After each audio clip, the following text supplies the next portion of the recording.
Robyn Hood, the highly anticipated by content creators, the general public, not so much. And not so much to the point that the director is playing the old, my show's not bad, you're just a racism card. You know, the card that's worked so well for shows like, I don't know, Velma, Obi-Wan, The Little Mermaid, and it seems to be working just as well for Robyn Hood. So, my show Robyn Hood is getting rating bombed. 1.6 out of 10. Now, you probably set. In fact, these guys lost their minds. The moment. So this is a month ago. So this is just when we said we're releasing it. What the fuck is this? Race and gender swap. Woke disaster. Robyn Hood remake looks different. Haha. Guess what? He doesn't like that as a black woman either. This will fail. Robyn Hood gets blacked. Look at him laughing. It's so funny. All right. Just when we started production, they were talking about it. 1 year ago, they were at us, right? Pop culture crisis. It's a crisis that we're doing Robyn Hood. What the, right? When this person put this up a month ago. So this is just when we said it's coming out. These videos are coming from either from the announcement or when it said it's coming out. Right? Like other languages. Look, another guy. Like they're worldwide. These guys are going in. A black woman is going to be Robyn Hood. It's going to be horrible. How could... So is it just review bombing because of perceived identity politics that, you know, aren't actually in the show? Or is the show actually deserving of these 1-star reviews? Is it actually woke trash? You know what? Let's find out. We don't do the flashy gutter how we live. My hood versus your hood, come and see just how we live. You're killing it, Robyn. Baby, we the coders, come and try us, we the... So the show starts out with some neon furries dancing to a shitty mumblecore beat in a construction site. Why? Why? Well, because the director of the show is Malcolm X. I mean, Projector X. I mean, Director X. Yeah, okay, that's it. Director X. And yes, he unironically calls himself Director X. And he's like some kind of hip-hop music video director. And look, if the quality of the opening of this show is any indication of what he does, you know, music video-wise, well, then...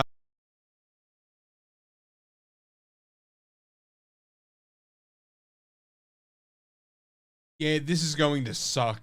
Like, CW suck. Like, music videos suck. We don't do the flashy gutter how we live. My hood versus your hood, come and see just how we live. You're killing it, Robyn. Baby, we the coders, come and try us, we the... But apparently this filming of a rap video on a smartphone and what we can only assume is a Bluetooth speaker attracted the attention of local residents and bothered their sleep to the point that the police were called and they use a drone to head to the scene. Not to check it out, just to be there. The drone does nothing but arrive at the same time as a squad car. And these cops are straight out of a music video, a bad music video. Fucking LeVar Burton played a more convincing cop in the cameo Word Up video. These police come into the construction site and interrupt the shitty mumble rap video by proclaiming, "This is private property. We can do whatever we want." This is private property. We can do whatever we want. No, you can't, mate. You're a police officer responding to a noise complaint / trespass. I mean, unless they attack you. Oh wait, they do. Never mind. So the furry trio run out of the construction site and to the corner of Sherwood Avenue and Forest Street. And back to an apartment complex with somehow the police in their squad car right behind them. Like, considering that they pushed one cop into a pit and took a shortcut through a building site and a park, the police, one of whom, again, they pushed into a pit, were able to get back in their squad car and catch up with them. How fucking slow are these cunts? Like, how the fuck do these furries run this hood? Run this hood. Oh, and the apartment complex is called Sherwood Towers. Get it? Wait, shouldn't it be called Loxley Towers? You know, like Robyn of Loxley. Suspect entering Sherwood Towers. Hang on. The cops could clearly see them running around the corner, and they're not that far away. They could easily just run after them and catch them, but they just stop and ask the neon furries to come out. Come on out! These cops are shit. Then the people of Sherwood Towers start throwing eggs at the cops. Fuck me, in this economy, eggs? These cunts must be flush with cash. Furries get into their apartment and one of them turns off the lamp. Yeah, that'll help, mate. You're invisible now. You know, that lamp, that was lighting up the night sky. In response to the barrage of eggs, the two police officers send out their drone again. To combat this, the furries pull out a homemade slingshot crossbow that uses pool balls as projectiles. No way they can fit a pool table into their little apartment, so they just brought them, oh, who am I kidding, stole them. You know, we can't be supporting small business, that would be capitalism. So they just got them to use as weapons. I wonder how many people have ended up with, like, you know, serious injuries from these high-speed projectiles for just saying something like, hey you, get off my property. And they use this weapon to shoot down the drone, you know, costing the taxpayers more money. But hey, why would Robyn Hood care about people being taxed? It's not like it's part of the source material. Well, greetings from your friendly neighborhood tax collector. Oh, take it easy on me, Sheriff. What with this busted leg and all, you know, I'm way behind in my work, Sheriff. I know, Otto, but you're way behind with your taxes, too. Let me give you a hand with that leg. Ups-a-daisy. And yes, I realize that wasn't the original. Great days of history. The problem with this is that the drone is like at their apartment looking at them. So drones have an internal storage like an SD card. So when they shoot the drone down, the footage will show what floor and what room the projectile came from. Also, they didn't change out of their furry outfits. So with this, the police body cam footage, the police now have them pegged. They're nicked. They're fucked. Game over. But let's be real, there's no way Professor X took this into consideration. In fact, the police just drive off, leaving the drone behind in the parking lot. So that evidence is just gone. Yeah, great work, lads. I'm sure their superiors will be really happy with that lost drone. Next, we get the furry trio lifting up their masks, and surprise, surprise, they're all black. I mean, they make hip-hop, break into private property, assault police, and destroy stuff costing taxpayers money, so... That's racist! Why not to stereotype Projector X? And then we get the intro for the show, and it's just cringe. I don't know what else to say. They're trying so hard to try and make these people look cool in their stupid neon furry outfits, and it's just cringe. Next, we cut to Ginger Police Sergeant dressing down the two officers over losing the drone. The drone they could have just picked up. It was right next to the car. They could have just got out and picked it up. And bearded policeman rather, says, give me 10 men and I'll go door to door and find the drone and the furries. Then the 5'0", 40-pound Skeletor ginger girl boss takes off her shoe and kicks babyface cop in the gut, somehow knocking him to the ground and hurting him. Then telling him, go get that bruise documented. They care about each other. Get that bruise documented. Make sure your report reflects those Sherwood animals assaulted you with more than a light breakfast. What bruise? He's wearing a fucking flak jacket. Even if he wasn't, this bitch couldn't knock over a Jenga tower. This woman is so small that a pedestal fan set to 3 would knock her on her ass. Then we cut to Robyn waking up to her little sister looking for some markers. And she asks Robyn, oh, why were you out late last night? Were you with Tyson, Ahmed, Lauren? She's bisexual. Stunning and brave. So little sis is jokingly calling Robyn a slut. What a great role model. I wonder what their father thinks of this. Well, we know there will be no father. And no father indeed. In fact, Mum also comments on Robert being out late last night and tells her daughter that she filled up the condom jar. Yes, that's right, the condom jar. And no, it's not a jam jar, it's a full-blown cookie jar. So a standard cookie jar is 2.3 litres, and a 12-pack of condoms has a volume of 28.8145 cubic inches. That converts to 0.5 472,185 liters. So that is 6.77 boxes per jar with 12 condoms per box. That's 81 condoms to fill the cookie jar. Holy shit. I hope the mum is using them for herself or, I don't know, to store bacon grease, because if not, she did such a terrible job of raising her own daughter that her daughter is going through a cookie jar worth of dong bags on what seems to be a regular basis. Mother of the year right there. Congratulations on raising a fire-breathing whore. This tells us that Mr. X, the writer, is gay, because only a gay man would assume that straight people also have to use condoms. Yeah, sorry mate, AIDS and monkeypox aren't a problem for straight people. God doesn't hate us. So it turned out the little sister needed the markers to finish off her protest sign that reads, "Feed people, eat the rich." Ironically, this show is Canadian taxpayer funded. I mean, how many hungry maple monkeys could have been fed with the budget for this show? What do you think, Mom? There you go. Subtle. Subtle won't save the towers from John Prince. John Prince. John fucking Prince. And he's what? Building a housing complex? Oh my god, think of all the working class tradespeople who will make money from building this. The horror.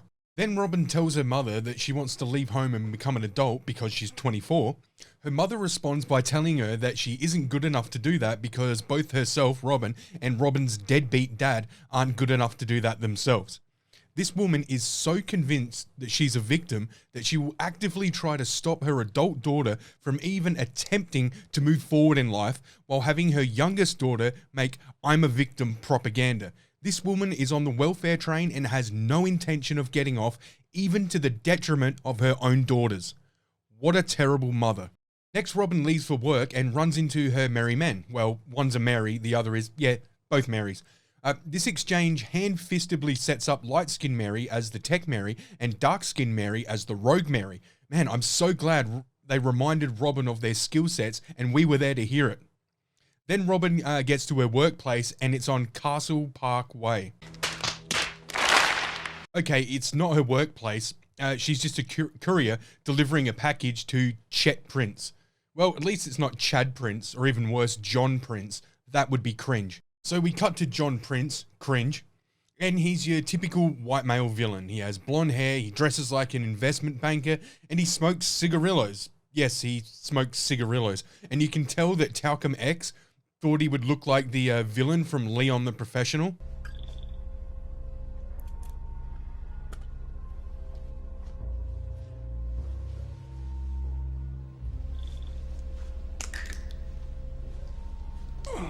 And John Prince, cringe, wants to buy Sherwood Towers because his father donated the land to the city years ago or whatever, and he considers that land his birthright, so he's paying off politicians to get his way. Well, at least Dr. X admits that government is evil. Not sure how his backers would feel about that. So then John's son, I assume this is Chet, is showing a woman around John's antique collection.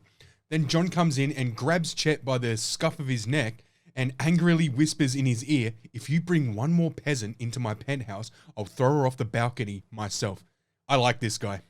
So Chet sends this hussy home, and the desk guy tells him that he has a delivery, and Robyn hands him a shoebox. Yes, a shoebox. Not in a package, no bag, no stamps or labels, you know, the stuff used for processing, you know, items. It's just a shoebox that he ordered. What the fuck kind of courier company is this? Do they just take the items and hope they get it right? Then Chet opens the box and says, "These are leather. I ordered denim. Come back when it's right." Well, I'm not surprised the order was wrong, mate. This courier doesn't even label packages. I'm actually impressed that you got shoes and the right brand. Considering the company just picks up boxes and people seem to just remember who they're for and where they're going, the fact that you got a package this close to what you ordered is mind-boggling given the postal game of telephone they're playing. Then Robyn's mother and her friends storm the building insurrection style, and little sis is there with her "Eat the Rich" sign. Yeah, like if the government had John's money, their lives would be better because, well, let's be real, they wouldn't. And they're chanting, "John Prince is no good, keep your hands off Sherwood." That's about as gay as "hey, hey, ho, ho, things we don't like, has to go." I'm surprised Talcum X didn't throw in a Wakanda forever. And as always, Wakanda forever. So John's assistant shows him the security footage of the protest, and he uses facial recognition software to ID Robyn's mum, and he calls the sheriff. Then Robyn heads home to the apartment complex, and her friend Tech Mary is designing a jetpack apparently. But wait, that's just a drawing of a V-block engine and what looks like a fan attached to it. Yeah, that's not a jetpack. That's not even a jet. It's an internal combustion engine powering a fan. You know, like those boats use in the swamps. And not a jet engine like this badass go-kart.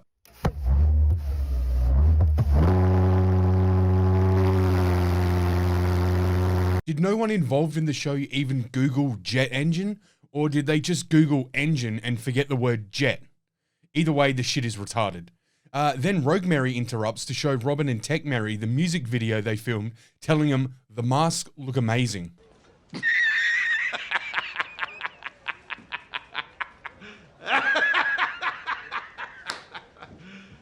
You serious?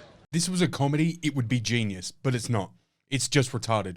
Robyn then talks to her mother about the insurrection interfering with her job, and her mother responds with, "Sounds like a good role model to me." Yeah, woman, you're a great role model. Between the fatherless home and the communal condom cookie jar, you're straight up mother of the year. And the conversation turns to Robyn leaving Sherwood and not staying to fight for the property that isn't hers to sell. We get a stunning dialogue exchange between the two that is straight out of Days of Our Lives or some shit. Robyn even looks away when delivering her lines. What's the point in fighting if you know you can't win? Because some fights have to be fought, win or lose. Yeah. Well, losing ain't my style. You know, maybe you should go live with your father. You sound just like him. So to deal with this poorly non-fight, Robyn goes to a rec center or whatever so she can shadow box away her angst. Yes, I'm serious. As she's doing this shadow boxing in cargo pants, hoop earrings, and full makeup, not working up a sweat, a guy in army fatigues straight out of Spirit Halloween drops a duffel bag on the floor, and Robyn is like, "Little John, what do they have you doing over there, lifting tanks?" Implying that he was little before joining the army, and the nickname isn't, or rather wasn't, ironic. So did he grow a foot taller while in the army? Because this guy isn't little. Even if he was a beanpole last time she saw him, shouldn't his nickname have been Skinny John or Scrawny John? Then Lil John grabs 2 broomsticks and is like, "I remember these." He chucks one to Robyn. They start bow-staff fighting, and my god, it is jump cut after jump cut. And even this trickery doesn't hide the fact that these 2 adult pretenders, actors, have no fighting skills or even hand-eye coordination. It is Ahsoka levels of bad.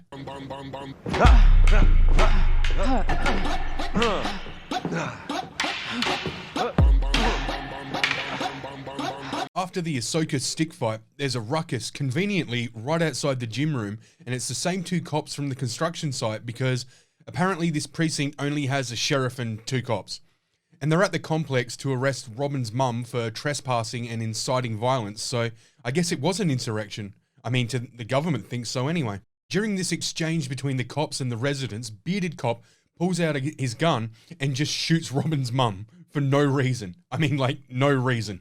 For inciting violence, trespassing on private property, and unlawful assembly. You know that was a peaceful protest! What the hell are you doing? No!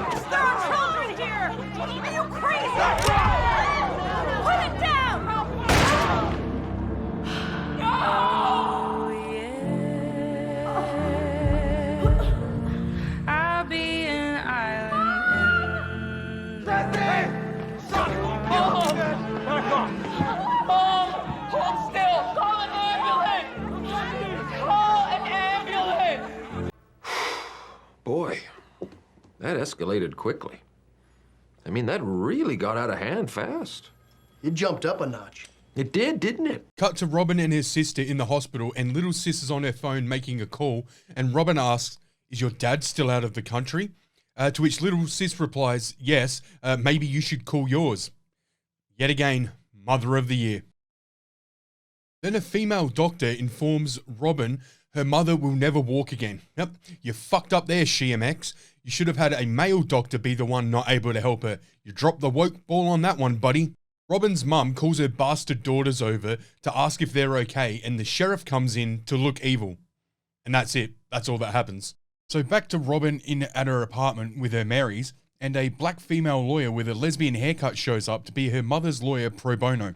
She tells Robyn that John Prince, cringe, made the complaint against her mother, and he needs to drop the complaint to keep her from spending 3 years in prison. How, you may ask? Well, reasons. Yeah, it makes no sense. So Robyn's master plan to make this happen is to use the shoes she was supposed to deliver to Chet Prince. Weird that her employer didn't notice that she never did her job and still has the package. Her job was to deliver it, and that's it. Whether the sender got it right or not is not the courier's problem, it's the sender's. But somehow she has the shoes and little sis is going to stitch on some denim to make him the shoes he wanted so she can get into the building again. Then what? I don't know, let's find out. So Robyn gets back in the building, but this time she gets to take the elevator up to the penthouse for reasons I can only assume is to drive the plot forward. I mean, the last time she came to the building as a courier, she was asked to wait in the lobby, which made sense, but apparently that was just so she could be there to see her mother and sister protesting. This time the plot needs her to be in the penthouse, so let's find out why. That's solid gold, yeah. My dad doesn't get out of bed for anything from this millennium.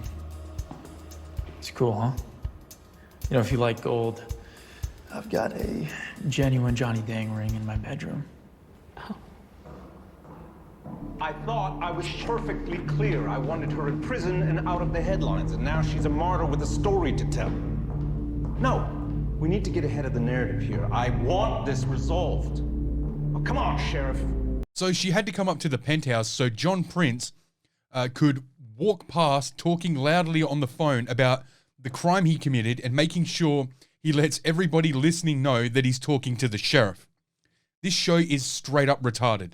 When the show needs Robyn to be in the lobby, she's told to stay in the lobby. When the show needs her to overhear John Prince admitting his guilt, she gets told to go up to the penthouse. Also, what are the odds of John Prince having that conversation at that exact moment? And what about Chet? He also overhears his dad talking to the police sheriff about a hit he put out on some woman, and his first thought is to invite the chick who also heard it back to the penthouse later for a party. This is what happens when you have a retard write a show. All the characters are retarded. I'm retarded?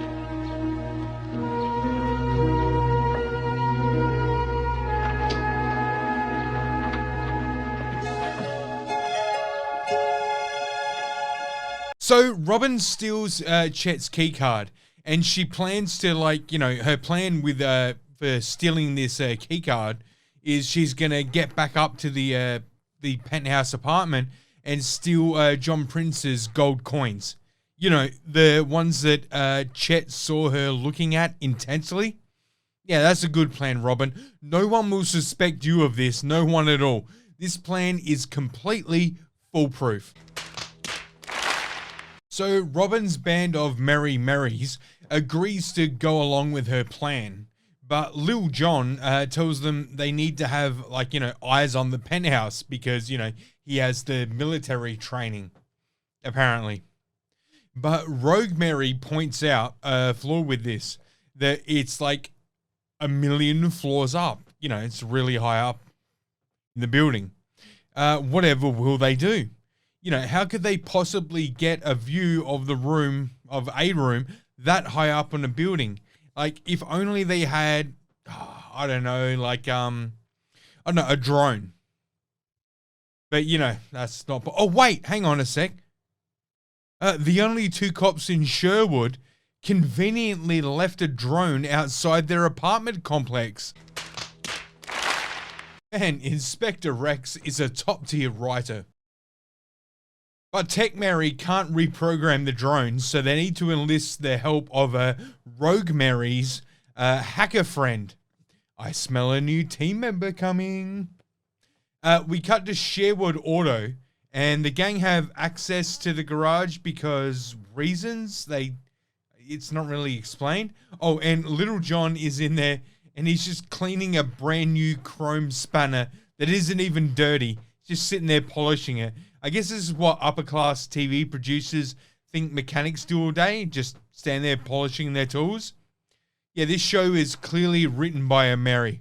Speaking of Marys, the newest member of this ragtag bunch of retarded misfits rocks up, and it's a fat Afro Zen dude who is clearly meant to be like Friar Tuck, but he's not a man of God. Oh, no. We can't have that. He's a man of weird AI worshipping atheism. They ask if he can hack the drone. Man, you see that buzzard over there? You think you help us hack it?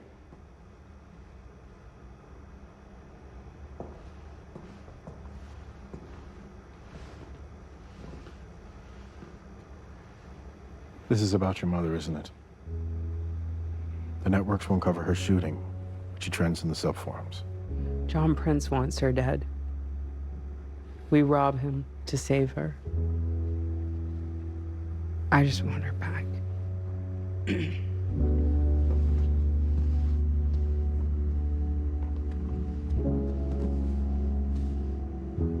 Older model.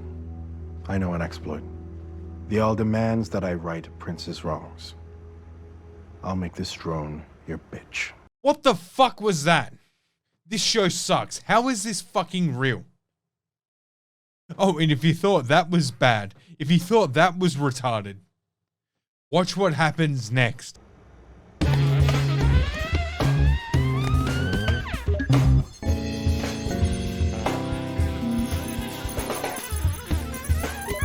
How are you doing that? Subdermal implants. They bring me closer to the all.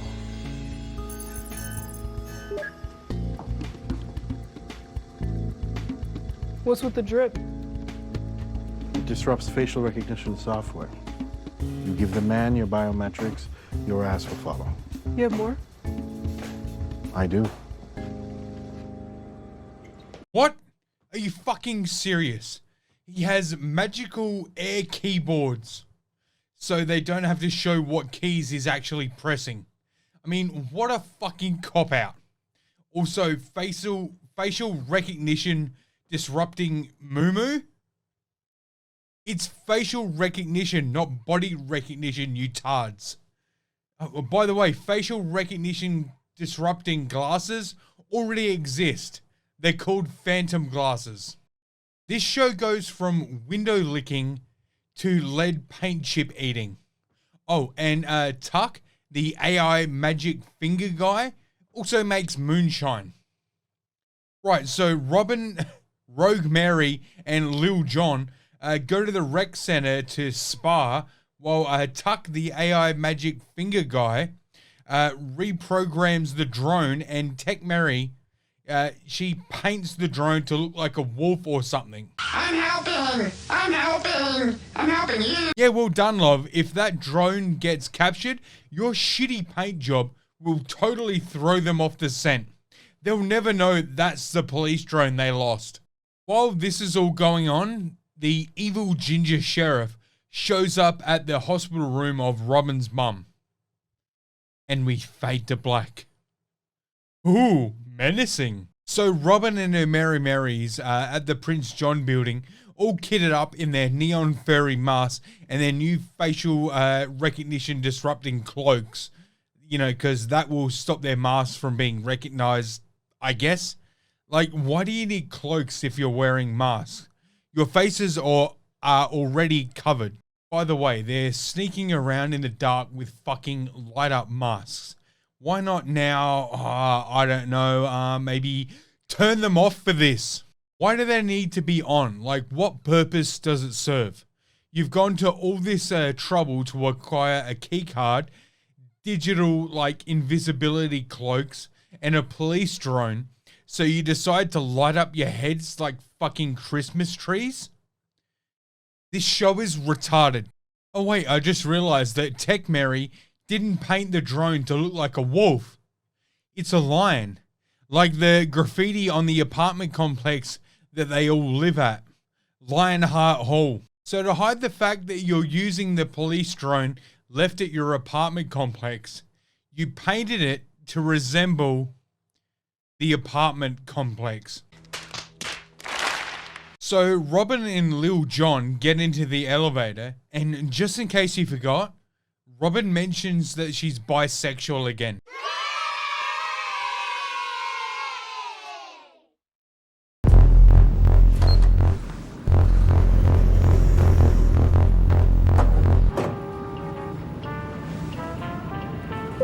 So, you meet anyone special in the army? Not really. Why? You seen anyone? Nothing serious. You know, guy here, girl there. Right, me too. Girls, I mean, not guys.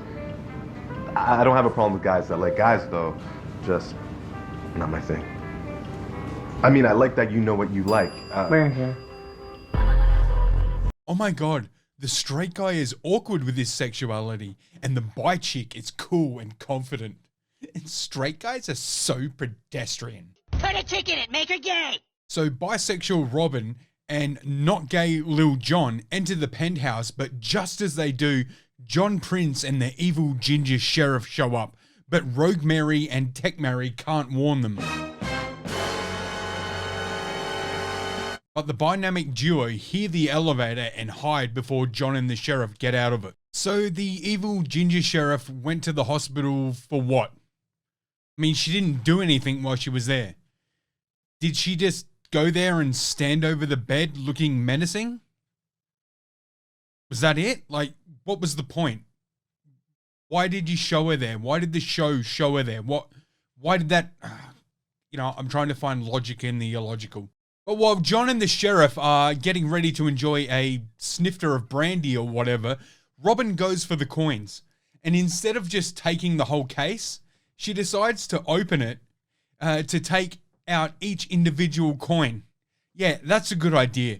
You know, put a bunch of loose coins in your pocket. That'll be much quieter than taking the felt-lined case to run off with. You fucking tard. But Robyn doesn't even get that far. As she opens the case, the brass hinges squeak and the sound alerts evil ginger sheriff to Robyn's presence. She captures Robyn red-handed and draws her gun, telling Robyn to take off her mask. I mean, however will Robyn get out of this pickle? But fret not, humble viewer. Tech Mary, for some reason, had the foresight to upload their shitty mumble rap song to the drone. So she turns on the spotlight and blasts the music, which distracts Ginger Sheriff so that Little Jon can run in and wrestle the gun from the evil Ginger Sheriff. Is that one of my drones? Run it. Wait, did she just recognize the drone by the sound of its motors?